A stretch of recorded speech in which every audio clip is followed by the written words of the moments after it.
everything up. It's so fucking stupid. I think as well about this XQC deal that just shocked me was obviously the size of the contract as well, but it's also the fact that it's a non-exclusive. So this man literally just got $100 million from this website, and then they were like, you can continue to stream on Twitch if you want. I think this is a much smarter way of doing it.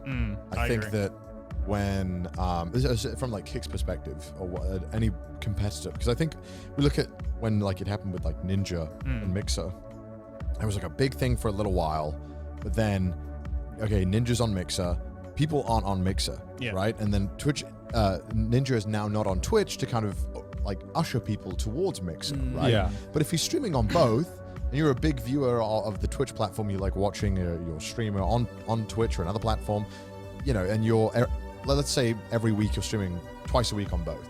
That's 2 times a week where you'd be like, hey guys, you like this? Come to this other platform where I'm going to be doing it again tomorrow. Yeah.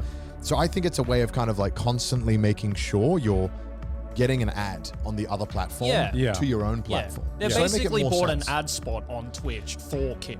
And then that way they can also then sell it to the creator, being like, no, don't worry, you don't have to abandon what you already have. You can still do it. And also it's probably easier for the streamer to then take that because also it'll probably less money for them to have to pay. But they're like, okay, well, it's not like a giant change. It's like, I don't have to stream twice a week. It's not a big deal. It is absolutely a big deal, and it's very hard to manage doing that. But I think that's the real genius behind the non-exclusivity. Obviously, we've seen exclusivity from everywhere. But I think having that might be the future. We'll see. I think it's pretty smart. It's a very smart move, YouTube doesn't need that shit, though, because YouTube's already got it on lock with video, and streamers need their videos on YouTube. I mean, YouTube doesn't need to like invest to get into the streaming space. Sure, they could be like a jack of all trades, master of one, which is like the video platform, which is kind of what it is right now. YouTube Shorts hasn't taken off as much as like something like say TikTok.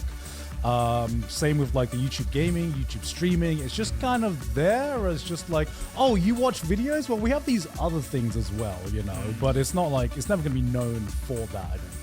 YouTube is doing a lot of good stuff though. Stuff that I as a streamer, I recognize like it's pretty handy. Like it used to be that, when you stream on a YouTube channel, that VOD would just either go unlisted automatically or it would just go up. Right? But now they've separated it. So now it's home, which can be like your normal tailored videos, highlights, and then there's live, which has all your VODs. Which is great, because like right now, for me on my Twitch, I have a VOD channel, I have a clips channel, I have a fucking shorts channel, I have a highlight channel. It's like all this shit is separated. And YouTube is slowly making it the one just stop for everything. And that allows you to kind of aggregate subs as well. Whereas all my subs are all split in between like 900 goddamn channels. Mine's the same as well. I've also noticed it also makes it really confusing to see why someone has subs. Sometimes, sometimes you go on a channel, they have like 1 million subs, and you see their latest videos, and they get like 10K views. You're like, why the fuck do you have? Oh, and you click on the Shorts tab, and it's just like 10 million views. 30 million views. I was like, okay, now it makes sense. That is true. It does kind of create confusion, and like I feel, if you've been on YouTube for long enough and you stumble upon a channel like that, then you automatically just think, oh, they're either not active or it's a dead channel. So it's like you already have this kind of image. So like there are some good and bad sides to that whole thing, but I don't sub to anyone on YouTube anymore. I just let the recommendations do everything now. I have stopped. I literally don't sub anymore. Really? I've noticed if I just watch a channel enough, it'll always just appear on my recommended.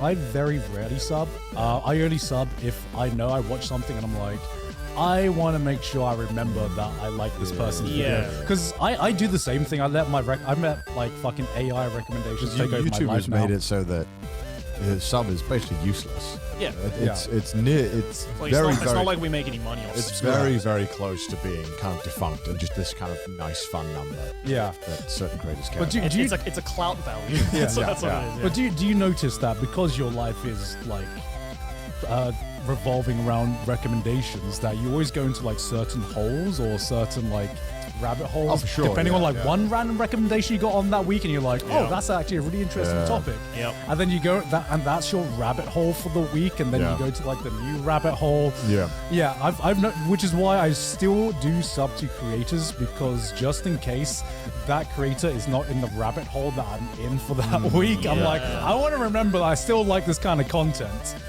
Even if I'm not watching that kind of content. And I watch too much content on YouTube to like go back through my history to be like, all right, where is it? Where was this one video I saw that I really liked? Yeah. Yeah, exactly. Yeah. But I mean, like, I think streaming is a very interesting space, and shows like short content, you know. The way it's funny because the way I see YouTube now, long form video content, YouTube's slowly turning into TV for the internet, you know? Yeah. It's slowly turning into like the old media, let's just say. Everyone kind of everyone it's funny because remember when YouTubers tried to get on TV and everything? Now people on other platforms are trying to get on YouTube. As we all know, you can't grow on Twitch unless you have a YouTube channel that's kind of like popping off. That's the only way to grow. Same with TikTok as well. Well, TikTok's an entirely different thing, but shorts don't make nearly as much money as YouTube does. So everyone really wants to be that YouTuber.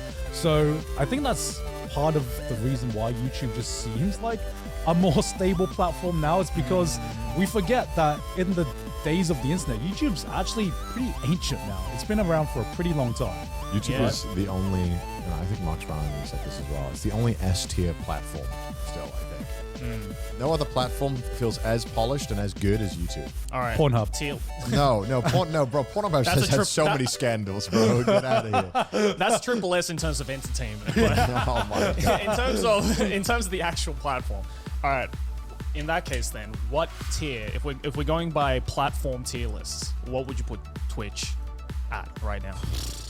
I don't know. Recent changes. If YouTube is an S, D tier. D tier. I mean, like the interface and the community there is great, but I think Twitch has just really been struggling to just figure out what the fuck they want. Yeah. And it's obviously they're like, I mean, I'm assuming that the reason why they're kind of making these choices is because they're losing money. I'm guessing, and I don't know. It's kind of like the whole 70-30 thing, and they took away 70-30 from creators. Yeah. Which so for more background, Twitch has very publicly been a 50-50 company. So if you subscribe to someone, you get 50% of that. Yeah. All right. Yeah, this is a fun game. And then, yeah. And then there was a secret 70-30, which I found out about maybe like after a year of being a partner, and I you only ever heard about it from word of mouth. Like some people just had it, and then you were like, oh. And the only way to get it was to ask. Right. And apparently there was like a secret criteria they didn't talk about. It was very, I mean, if you're decently sized, pretty achievable. And they had this, and a lot of the top streamers are on this thing, and I was on it for like 2 months. And then they reverted it, and they said, we're not doing that anymore. It's not happening. We're losing too much money. Yeah. Yeah, and it was kind of a bizarre choice, really, because it only really affected the top creators, and obviously the top creators are going to be vocal and have the biggest followings. Yeah. So it just looked way worse than it was, and I think someone calculated it only actually affected like 1,000 creators. Right. Out of the whole